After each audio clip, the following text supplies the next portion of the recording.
a resume and then a bonus step. Okay. But before starting it, I just want to ask you guys that is there anyone who is not comfortable in Hindi? Like he is not able to understand Hindi? If we have anyone, they can uh, come write a message in chat like no.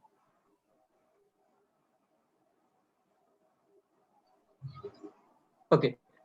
So I believe कि यहाँ पे जितने भी participants हैं उन सबको हिंदी आती है, तो मैं कोशिश करूँगा कि हिंदी में ही रखूँ सेशन और English Hindi mix. Okay, will start with the introduction like about myself. So मैं अभी करेंटली ऑर्डर रैबिट में हूँ और मेरा work experience less than 1 years है. It's like it almost 1 year. तो इतना कुछ खास नहीं है, लेकिन खास है भी. मैं भी आप जैसा ही हूँ, मतलब I am also like till 12th in 2016 I pass my 12th.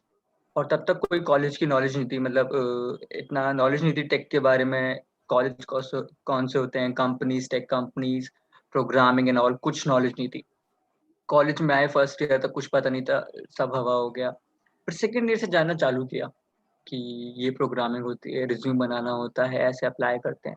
तो ये चीज़ हमेशा रही, मतलब क्योंकि जब खुद एक्सप्लोर करते हैं चीज़ें, क्योंकि फिर सारी चीज़ें खुद ही एक्सप्लोर करनी पड़ी, लाइक रिज्यूम बिल्डिंग, टेक के बारे में पढ़ना, कुछ भी. तो इसका ऐसा रहा कि जब खुद एक्सप्लोर करते तो वो टाइम टेकिंग होती है. आपको एक्सप्लोर भी करना है और बहुत सारी रिसोर्सेज हैं, आपको सब रिसोर्सेज में से सही देखनी है और फिर आपको पढ़ना है. तो ये सारी चीज़ें खुद एक्सप्लोर की और उसके बाद जाके एक ऐसे बता दूं, ऑर्डर रैबिट एक प्रोडक्ट बेस्ड स्टार्टअप है और मैं Tier 3 कॉलेज से हूँ. तो लाइक सब बोला जाता है और ऐसा है कि एक Tier 3 कॉलेज के लिए एक प्रोडक्ट बेस्ड स्टार्टअप या प्रोडक्ट बेस्ड कंपनी ना, it's little difficult like than usual. तो ये सारी चीज़ें खुद की इसलिए ये हो पाया, तो इसलिए वही नॉलेज मैं आप लोगों के साथ शेयर करना चाहता हूँ कि आप लोग कैसे अपने एक रिज्यूम बिल्ड करके, एक अच्छा रिज्यूम बिल्ड करके उसका सिग्निफिकेंस हम कवर करेंगे. वापस अपने एजेंडा पे आ जाते हैं अब. सिग्निफिकेंस ऑफ रिज्यूम, रिज्यूम क्यों ज़रूरी है. मैं अज्यूम करता हूँ कि ये ऑडियंस जो देख रही है वो 2 कैटेगरी में बिलोंग करती है. या तो वो कॉलेज में है, like in college they still pass out, and second is they are graduated, मतलब वो पास आउट हो चुके हैं. तो अगर आप दोनों ही पार्टीज के लिए, मतलब दोनों ही कैटेगरीज के लिए रिज्यूम बहुत इंपॉर्टेंट है. क्यों? क्योंकि अगर आप कॉलेज में हैं तो भले ही से आपका रिज्यूम के बेसिस पे आपका सिलेक्शन नहीं हो, लेकिन जब आप इंटरव्यू के सामने जाएंगे तो रिज्यूम देख के ही वो आपसे सवाल पूछेगा. तो आपका एक अच्छा रिज्यूम होना एक अच्छा इम्पैक्ट देगा. अगर आप ग्रेजुएट हो तो आपके लिए और ज़्यादा इम्पोर्टेंट हो गया है, क्योंकि अब आपके रिज्यूम के बेसिस पे ही आपका सिलेक्शन होगा. आई मीन आप ग्रेजुएट हो, अब आप कैसे अप्लाई करोगे कंपनी में. आप जॉब की वेबसाइट पे जाओगे, करियर वेबसाइट पे जाओगे, अब वहाँ पे जाके अपने रिज्यूम अपलोड करोगे और फिर वो आपके एक वहाँ पे एटीएस होगा या कोई पर्सन बैठा होगा जो आपके रिज्यूम को सिलेक्ट करेगा. तो वहाँ रिज्यूम बहुत ज़रूरी है, क्योंकि वहाँ आप कुछ नहीं बोल रहे हो. अगर आप ग्रेजुएट हो तो वहाँ पे रिज्यूम बहुत कुछ बोलेगा और उस बेस पे आपको टेस्ट की लिंक या जो भी फर्दर प्रोसेस है वो होगी या नहीं होगी. और जो ग्रेजुएट है उनके लिए क्या ज़्यादा, मतलब अब ये चीज़, ये तो मैंने बता दी कि सिग्निफिकेंस है ग्रेजुएट के लिए थोड़ा ज़्यादा. तो अब वो कैसे उसको दूर कर सकते हैं, ये हम थोड़ा लेटर पार्ट में करेंगे. और लेटर पार्ट में मतलब कि नेक्स्ट पार्ट में करेंगे, जब हम रिव्यू करेंगे. तो उसी में साथ-साथ मैं कवर करते जाऊँगा कि ग्रेजुएट्स को क्या किन बातों का थोड़ा ज़्यादा ध्यान रखना पड़ेगा कि उनके लिए थोड़ा ज़्यादा इम्पोर्टेंट है, क्योंकि उस रिज्यूम के बेसिस पे वो सिलेक्ट होंगे. तो मैं अब हम चलते हैं अपने सैंपल रिज्यूम की तरफ, ठीक है? तो जैसे आपको रिज्यूम देखने लगे, प्लीज़ ओके, आई बिलीव कि आपको रिज्यूम दिख रहा होगा, ठीक?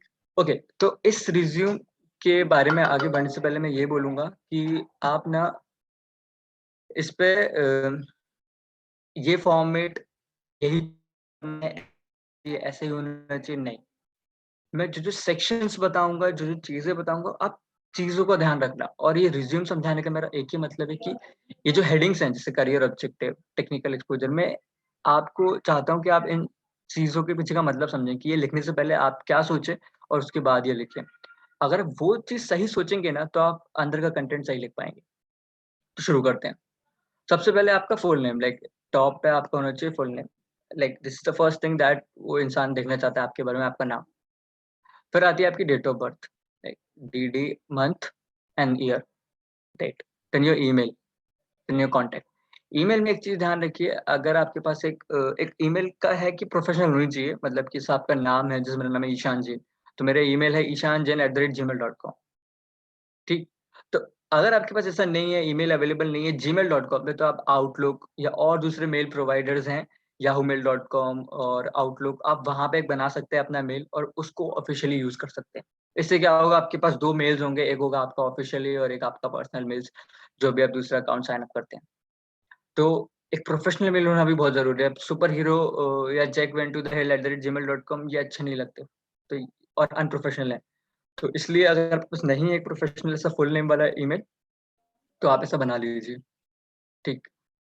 और दूसरा कि ज्यादा डेट ऑफ बर्थ नहीं होना चाहिए। For example Ishan Jain x y, like 25 नवंबर 1987 ऐसा करके अगर मैं लिख दूं अपने ईमेल में, तो ये भी एक अच्छी चीज नहीं है। तो नाम होना चाहिए, और अगर एक दो नंबर है तो भी चलेगा, लाइक ईशान जैन 26 और 1 या 85, समथिंग लाइक दिस। ओके। तो ईमेल हो गया, हमारा डेट ऑफ बर्थ हो गया और फोन नंबर हो गया। अब फोन नंबर ऑप्शनल है, कि आप कई बार कई वेबसाइट्स पे करते हैं और वो आपका फोन करके फिर आपको परेशान करते हैं। ठीक है, तो वो आप चाहे तो डाल सकते हैं या नहीं डालें, क्योंकि आपका ईमेल, मतलब email is must, you have to keep your email in your resume. Phone number is optional, you can और you can not. Okay. The next thing is career objective. Career objective is also optional thing. It's like अगर आपके पास काफी content है कि आप इसको हटा सकते हैं, काफी कंटेंट। ओके, एक चीज इंपॉर्टेंट तो बताना भूल गया कि रिज्यूम की लेंथ जो है वो एक पेज होनी चाहिए। एक पेज क्यों? क्योंकि आप फ्रेशर हो, आपके पास इतना कोई कंटेंट नहीं है, आपने इतनी कंपनीज में भी काम नहीं, obviously you are a fresher, you haven't work experience. आपको ज्यादा से ज्यादा इंटर्नशिप का एक्सपीरियंस होगा, आपको ज्यादा से ज्यादा प्रोजेक्ट है, प्रोजेक्ट और इंटर्नशिप, इससे ऊपर आपके पास नहीं है। ठीक है। क्योंकि हम बात करें यहाँ पे टेक की, तो आप कुछ भी नहीं डाल सकते हैं, मतलब जो आउट ऑफ टेक के हो, मतलब कोई भी चीज टेक से नहीं रिलेटेड है, आप वो सब डालेंगे तो उसका सेंस नहीं है। ठीक। तो सारी चीजें इस रिज्यूम में मैं वही बातें करूंगा जो टेक से रिलेटेड है। अब करियर ऑब्जेक्टिव की बात करते हैं। अगर आपके पास ऑलरेडी कंटेंट है तो आप इसको ओमिट कर सकते हैं, अगर आप चाहते हैं डालना तो आप डाल सकते हैं। अब क्या सोच होनी चाहिए करियर ऑब्जेक्टिव की, वो बता देता हूँ। कंपनीज हैं, वो एक बिजनेस है, और उनके क्लाइंट्स हैं, कस्टमर्स हैं, वो उनकी कुछ प्रॉब्लम सॉल्व कर रहे हैं या कुछ ग्रुप की प्रॉब्लम सॉल्व कर रहे हैं। तो आपको करियर ऑब्जेक्टिव भी ऐसा लिखना है जो ये दर्शाए कि आप भी इसी टाइप की सोच रखते हैं क्या, कि आप किसी की हेल्प करना चाहते हैं, वो भी अपने काम से। ठीक। तो आप ऐसा लिख सकते हैं कि I want to fill a software engineer position in a reputed MNC, so that I can bring a positive change in people's life. Simple सा लॉजिक है करियर ऑब्जेक्टिव का, कि ऐसी लाइन लिखो जिससे ये बताओ कि आप अपने काम से लोगों की लाइफ में पॉजिटिव इम्पैक्ट लाना चाहते हैं। That's it. Next is education. Education डालनी है आपको रिवर्स ऑर्डर में। रिवर्स ऑर्डर में कैसे, कि जैसे कि आपने, मेरी हाईएस्ट एजुकेशन अभी बीटेक है, तो मैं सबसे पहले बीटेक डालूंगा, फिर 12th डालूंगा, फिर 10th डालूंगा। अगर कुछ डिप्लोमा है या एमटेक है, तो हाईएस्ट पहले, फिर उसके बाद। अब वो कैसा होना चाहिए, आपके इंस्टीट्यूट का नाम होना चाहिए, आपका कोर्स होना चाहिए, कोर्स का नाम। कोई अगर स्पेशलाइजेशन है तो जैसे कि हमारे पास 10th और 12th में हमारे पास वो रहता है, सब्जेक्ट्स रहते हैं, PCM, PCB, main main stream, तो अब वो डाल सकते हैं। हमारे पास बीटेक में रहती है सीएस, ईसी, तो वो ब्रांच डाल सकते हैं। फिर पासिंग ईयर बहुत जरूरी है कि आप किस ईयर में पास हुए, और university, and then your CGPA. This is the format of like putting your education details, like reverse order, फिर आपके इंस्टीट्यूट का नाम, आपके कोर्स का नाम, आपका पासिंग ईयर, आपकी ग्रेड्स।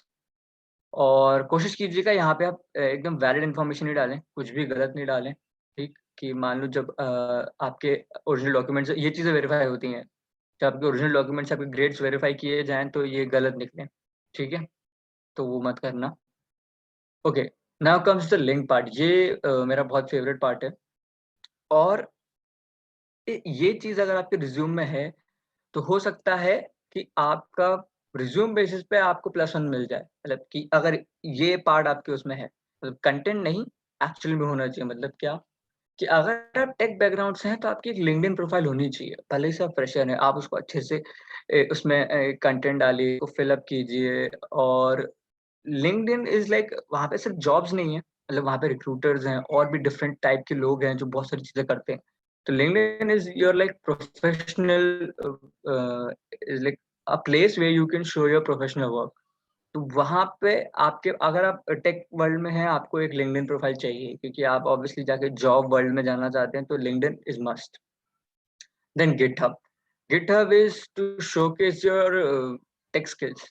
वहाँ पे आपने प्रोजेक्ट्स डालिए, अगर आपके पास हो, आपको पता ही होगा गिटहब क्या होता है। नहीं पता, तो आप जाके सर्च कीजिए, गिटहब पे अकाउंट बनाइए। गिटहब पे आप अपने कोड रिपोज़िटरी, मतलब जो हम प्रोजेक्ट बनाते हैं, वो हम गिटहब पे डाल सकते हैं। अगर आप अप्लाई करते हैं और इंटर्नशाला यूज़ करते हैं, तो वहाँ पे आप देखेंगे कई एप्लीकेशंस में वो गिटहब प्रोफाइल माँगते हैं सीधे। क्यों? क्योंकि वो देखना चाहते हैं कि आपने क्या प्रोजेक्ट पे काम किया है।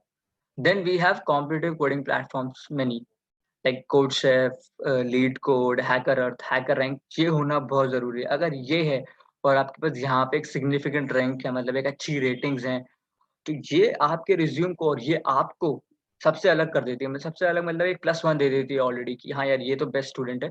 क्योंकि टेक में जा रहे हो, कोई इन प्लेटफ़ॉर्म्स पे एक्टिव है, अच्छी रेटिंग है, इसका मतलब ये है कि वो काफ़ी कोडिंग कर रहा है, काफ़ी अच्छी उसकी प्रॉब्लम सॉल्विंग स्किल्स हैं।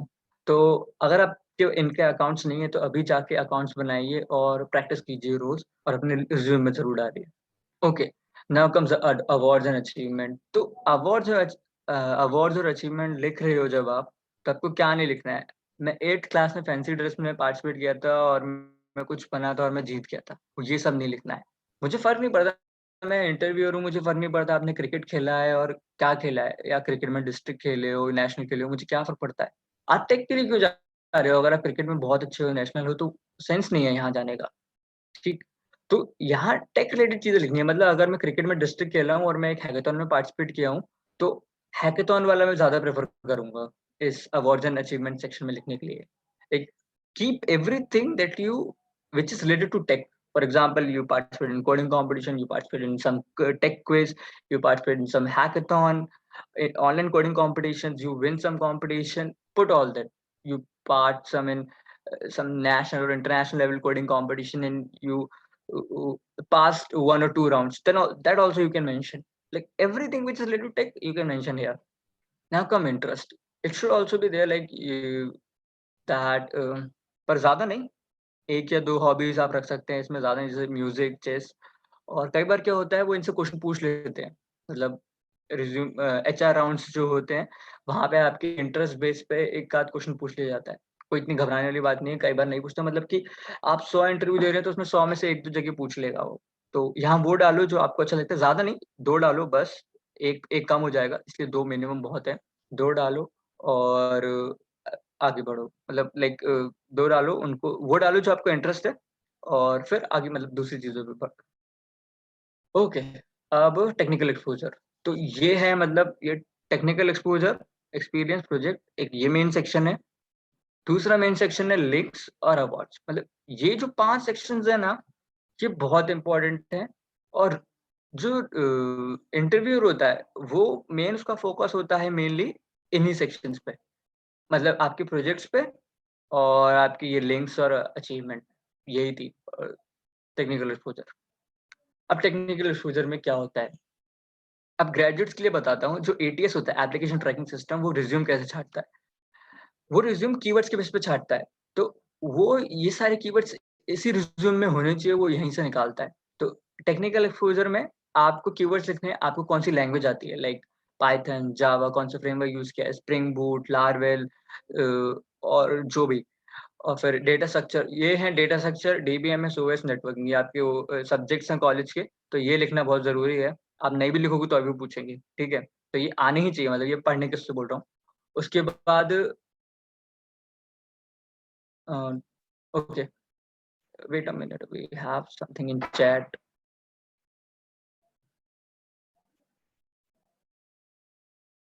Sir please send me this session recording on, okay, okay, okay, will do it.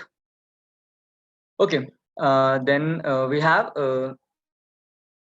अगर आप कोई पर्टिकुलर डेटाबेस यूज़ किया है आपने, ओरेकल, पोस्टग्रेसql, क्योंकि कुछ डेटाबेस तो अलग ही मतलब अलग ही चलते हैं, और वो थोड़े डिफरेंट रहते हैं। तो अगर आपने ऐसे किसी डेटाबेस पे काम किया, तो वो आप लिख सकते हैं। आपने किसी ओएस पे काम किया, जैसे लाइक पर्टिकुलरली लिनक्स और यूनिक्स पे काम किया है तो वो आप लिख सकते हैं। मतलब विंडोज तो कॉमन है, अगर आपने मैक पे भी काम किया है तो आप वो लिख सकते हैं, क्योंकि कई जॉब्स होती हैं जहाँ पे ओएस बहुत मायने रखता है। तो अगर आपने किसी अलग ओएस पे काम किया है, लाइक विंडोज इज कॉमन, तो अगर आपने विंडोज के अलावा किसी ओएस पे काम किया है विच इज यूनिक्स और मैक, तो आप लिख सकते हैं, और वो एक +1 होगा obviously. Okay, next we have Ishan, experience Ishan, and projects. here I would like to add some point on like OS system. So basically लोग क्या सोचते हैं, जैसे यूनिक्स लिनक्स डालते हैं तो क्या होता है, लोग ये सोचते हैं कि भाई हमको बहुत आना चाहिए। बेसिकली कंपनी ये नहीं चाहती कि आपको बहुत आना चाहिए। वो क्या है, बहुत सी कंपनी क्या है नॉर्मली काम करती है, जैसे कि लिनक्स में सबसे ज़्यादा है कि कॉपी फाइल कैसे करेंगे, डायरेक्टली ओपन कैसे करेंगे, और सबसे मोस्ट इंपॉर्टेंट चीज़ है वीआई एडिटर। कि अगर आप अपने रेज्यूमे में डाल रहे हैं एज अ फ्रेशर हैं, तो आप इतनी चीज़ें पढ़ लिए कि आपको उसकी बेसिक्स कमांड क्या है, और अबाउट वीआई एडिटर के बारे में क्या होता है। बहुत सी कंपनी होती है ना, जैसे उनके सर्वर जो होते हैं वो होते हैं सिट्रिक्स सर्वर, और जो सिट्रिक्स सपोर्ट करता है वो करता है यूनिक्स। तो जो एप्लीकेशन आपको मिलेगी, आप कोई कंपनी में जाएंगे तो वहाँ पर जो एप्लीकेशन सपोर्ट वो देंगे आपको कि आप उसकी डायरेक्टली इसको एक्सेस कर पाएँ, कोड को एक्सेस कर पाएँ, तो वो सिट्रिक्स के थ्रू देंगे। और सिट्रिक्स क्या है, यूनिक्स पे बेस होता है। तो यूनिक्स से बेस मतलब आपको नॉर्मली कमांड आना चाहिए कि कॉपी कैसे करते हैं, ओपन कैसे करते हैं डायरेक्टली, कोई स्क्रिप्ट है तो उसको रन कैसे करेंगे। तो ये तो एक नॉर्मल चीज़ आना चाहिए। और मोस्ट है वीआई एडिटर, कि वीआई एडिटर के बारे में ज़रूर चीज़ें आना चाहिए, कि अगर आप फ्रेशर है तो normally. Ishan you can continue. Okay, thank you कानून। और मुझे लगता है जो भी ये इस इंफॉर्मेशन के लिए, मतलब मैंने स्किप किया, मुझे इतना पता नहीं था कि मैंने खुद काम नहीं किया लिनक्स यूनिक्स पे, but Kamran is the person who has worked most and he used this operating system in daily work. तो अच्छा, एक इम्पॉर्टेंट बोलना चाहूंगा नोट आप लोगों को, कि अगर ये सेशन बंद हो जाए तो आप प्लीज इस लिंक पे दोबारा रिज्वाइन कर लीजिएगा, ठीक है? हाँ, हम लोग यहाँ पे 7, मतलब ये सेशन 7 बजे तक है, तो अगर ये सेशन बंद हो जाए तो आप दोबारा ज्वाइन कर सकते हैं। Okay, cool. आगे बढ़ते हैं। एक्सपीरियंस। एक्सपीरियंस में अगर आपने कोई इंटर्नशिप्स की हैं, टेक रिलेटेड इंटर्नशिप्स, लाइक अगर मैंने कोई मार्केटिंग इंटर्नशिप की तो वो नहीं लिखनी है यहाँ पे। अगर मैंने कोई टेक रिलेटेड इंटर्नशिप की है, लाइक फॉर एग्जांपल मैंने किसी के लिए एंड्रॉइड ऐप बनाया है, कुछ डेस्कटॉप एप्लीकेशन बनाया है, कुछ वेबसाइट बनाई है, पोर्टफोलियो वेबसाइट, और कोई वेबसाइट मेंटेनेंस भी किया, मतलब एक इंटर्नशिप की है, नॉर्मल टेक इंटर्नशिप, तो आप वो यहाँ पे लिख सकते हैं। क्या लिखेंगे? कंपनी का नाम लिखेंगे, कितने ड्यूरेशन के लिए काम किया आपने वहाँ पे, और साथ ही साथ टेक स्टैक, जो टेक स्टैक आपने यूज़ किया, और अगर कोई चैलेंज आपने वहाँ पे फेस किया हो और जो आपको लगता हो कि वाक़ई में लिखने लायक है, तो आप वो लिख सकते हैं। सिमिलर सेक्शन है प्रोजेक्ट्स, क्योंकि आप इंटर्नशिप में भी एक प्रोजेक्ट ही कर रहे हैं, और यही वो सेक्शन है जिसके लिए इंटरव्यूअर देखता है सबसे पहले, कि आपने किन प्रोजेक्ट्स पे काम किया है, क्या काम किया है, कहाँ काम किया है, क्या टेक स्टैक काम किया है, क्या चैलेंजेस आपने सॉल्व किए हैं, ठीक है? सेम प्रोजेक्ट ज़रूर होने चाहिए आपके पास, और 2 प्रोजेक्ट ज़रूर होने चाहिए। मतलब 1 नहीं, मतलब आप और दूसरी वीडियोज़ को देखेंगे बोलेंगे 1 होना चाहिए, मैं बोलूँगा 2 होने चाहिए। 2, मतलब 2 मिनिमम है, 2 से कम मतलब समझ लो बहुत ही दिक्कत। तो 2 तो होने ही चाहिए, 2 प्रोजेक्ट्स होने चाहिए। आप अच्छे 2 प्रोजेक्ट्स बनाओ, चाहे तो दोस्तों के संग मिलके बनाओ, चाहे अकेले बनाओ, 2 प्रोजेक्ट्स बनाओ, गिटहब पे डालो, यहाँ पे लिखो और अच्छे से एक्सप्लेन करो। प्रोजेक्ट कैसे एक्सप्लेन करते हैं? सबसे पहले प्रोजेक्ट का नाम, टाइटल रखो, फिर उसका एक आइडिया एक्सप्लेन करो, फिर उसका टेक स्टैक एक्सप्लेन करो, तो बस इतना। पूरी रामायण लिखने की ज़रूरत नहीं है प्रोजेक्ट की, कि क्या बनाया, कैसे बनाया, कोई इस्तेमाल कर रहा है, गिटहब पे अपलोड कर दिया, इतना सब नहीं। टेक स्टैक रखो, आइडिया रखो, एक 1-2 लाइन का। बस समरीज़ लिखनी है हमें, ठीक है? और पहले ही बोल चुका हूँ, रिज़्यूम 1 मिनट से वो 1 पेज से ज़्यादा का नहीं होना चाहिए। हुँ, तो हाँ, नेक्स्ट प्रोजेक्ट हो गया। तो प्रोजेक्ट्स, अब 2 प्रोजेक्ट्स लिखो, इंटर्नशिप्स नहीं है कोई बात नहीं, प्रोजेक्ट्स तो 2 होने ही चाहिए। मतलब इंटर्नशिप ऑप्शनल है, अगर नहीं है, नहीं करी, लेकिन प्रोजेक्ट ज़रूर होने चाहिए 2, मिनिमम, वो भी मिनिमम 2, अच्छे टेक स्टैक पे, और आपके ही होने चाहिए। ऐसा नहीं है आप कहीं से कॉपी करके और फेक लिख रहे हैं, ओरिजिनल होने चाहिए, आपके होने चाहिए। उनको लिखो ढंग से, उनको पहले बनाओ ढंग से, और उसके बाद उनको लिखो, ठीक है? क्योंकि यही वो सेक्शन है जो वो देखता है और जिससे वो बहुत सारे क्वेश्चन पूछने वाला है, ठीक? अब रिज़्यूम कवर हो गया, तो अब 1-2 चीज़ें मैं बोलना चाहूँगा इस रिज़्यूम के ऊपर। यही रिज़्यूम बनाना चाहिए, ऐसे ही फॉर्मेट होना चाहिए? नहीं। जैसे ये ऐसा है, वर्टिकली डिवाइडेड है, ठीक है? नहीं, आप हॉरिज़ॉन्टल कर सकते हैं, आपके पास कंटेंट है। हॉरिज़ॉन्टली क्यों नहीं करते? क्या होता है, हम ऐसे सीधी-सीधी लाइन लिख रहे हैं, ठीक है? तो ठीक है, लेकिन क्या होता है हॉरिज़ॉन्टल में, ये जो राइट साइड का स्पेस होता है ना, वो बहुत खाली जाता है, और बहुत खाली जाता है तो कंटेंट जाता है अगले पेज पे। तो अब कंटेंट अगले पेज पे जाता है तो उसको स्क्रॉल करके दूसरे पेज पे जाना पड़ेगा। तो वो थोड़ा मुश्किल होता है मतलब इंटरव्यू के, और एक इंटरव्यू ऑन एन एवरेज 10 से 15 सेकंड खर्च करता है रिज्यूम पे, क्योंकि बहुत सारे लोग हैं, और भी लोग लाइन में हैं, और भी रिज्यूम्स है जिससे उन्हें देखना है।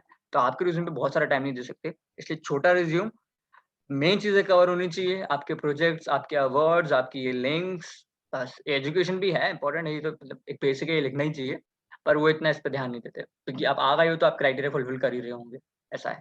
ओके, तो अब मैं करूँगा अपनी screen stop sharing, and Kamran you can share your screen. और जैसे कि हमारे एजेंडे में था, अब हम डोंट्स ऑफ रिज्यूम के बारे में बात करेंगे। रिज्यूम में क्या-क्या नहीं होना चाहिए। आपके रिज्यूम में फ़ोटो नहीं लगानी है आपको अपनी, क्योंकि वो आपको आपके टेक स्किल्स पे कर रहे हैं, ना कि आपके फेस स्किल्स पे। तो आप अपनी फ़ोटो मत लगाइएगा रिज्यूम में, ठीक? उसके बाद आप एड्रेस लिख देते हैं अपने रिज्यूम में, वो एड्रेस नहीं लिखिएगा आपके रिज्यूम में, मतलब सेंस नहीं है, फालतू स्पेस घेरेगा। Address, photo, fancy art work, कई लोग अपने रिज्यूम को बहुत चित्रकारी, बहुत ज़्यादा फूल पत्तियाँ बना देते हैं और कुछ-कुछ लिख देते हैं, हरिओम वगैरह नाम लिखो, बढ़िया है, भगवान का नाम, भगवान बहुत ज़रूरी है। पर आप उसमें मतलब रिज़्यूम में मत करो। Resume is keep it simple. अब और कर रहा हूँ, और फैंसी फ़ॉन्ट स्टाइल और ये सब भी नहीं। क्यों? क्योंकि क्या होता है, वो रिज़्यूम देख रहा है, उसके पास ज़्यादातर रिज़्यूम है ना प्लेन आ रहे हैं। एकदम प्लेन रिज़्यूम आ रहे हैं।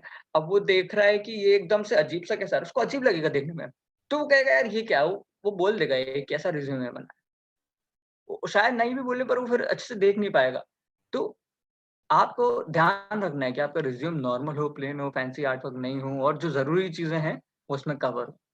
तो ये था हमारा रिज़्यूम बिल्डिंग का सेशन, और अब एक बोनस टिप है, ये है ग्रेजुएट्स के लिए।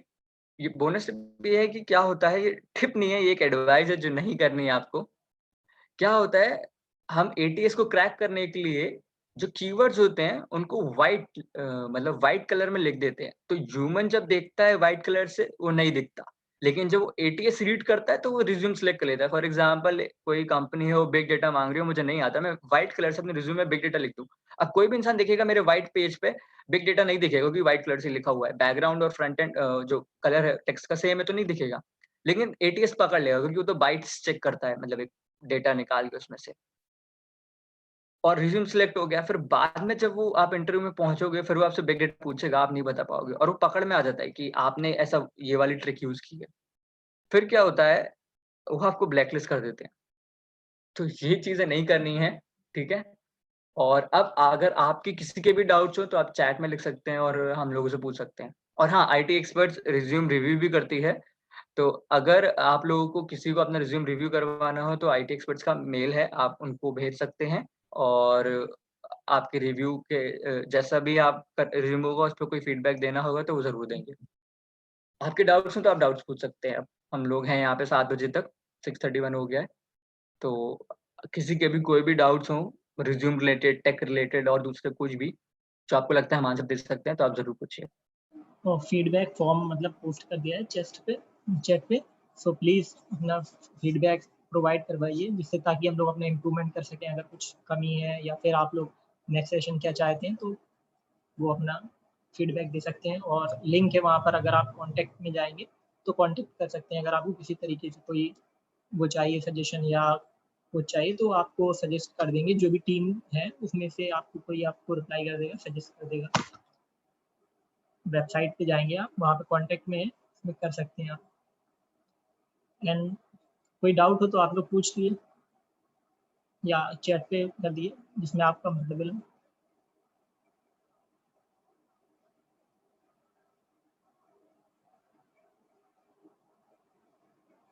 तो आई थिंक और हम लोग ये सेशन यूट्यूब पे भी डाल देंगे, तो अगर किसी ने कोई पार्ट मिस किया है तो वो अपने फ्रेंड्स के साथ शेयर कर सकता है लिंक। अगर आपको लगता है कि आपके फ्रेंड्स के लिए हेल्पफुल है, तो आप उनके साथ शेयर कीजिएगा। और आप यूट्यूब पे आईटी एक्सपर्ट्स का चैनल है, तो आप उसको सब्सक्राइब कर सकते हैं, और उस चैनल से आपको ये वीडियो भी, ये सेशन भी आपको उस चैनल पे मिल जाएगा, तो आप वहाँ से देख सकते हैं। Ishan, we consider there no one has any doubt. Okay. Then I think we can close the session. So Okay. Thank you everyone for joining and let's wait, Ishan. listening patiently. Let's wait 2 Yeah, minutes. yeah, sure. If someone has any doubt, they can ask. So, अगर कोई doubt नहीं Yeah, है तो आप लोग please don't hesitate. आप हाँ कोई डाउट नहीं है हाँ, तो आप लिंक पे पोस्ट आपको कर दिया आप हिंदी, इंग्लिश किसी भी लैंग्वेज में आप डाउट्स पूछ सकते हैं अपने। आपको अगर बोलना नहीं है, आप चैट में लिख सकते हैं। हम और अगर चैट में डाउट आपका नहीं आंसर है दे देंगे। आप प्राइवेटली चैट कर सकते हैं। डाउट नहीं है तो आप नो भी लिख सकते हैं जिसमें हाँ, like if you don't have any doubt, you can put just no in the chat. I think Ishan, no one has any doubt. Hello. Okay. Okay, that's thank you everyone. Lavkush, Amit, आपको कोई doubts हैं?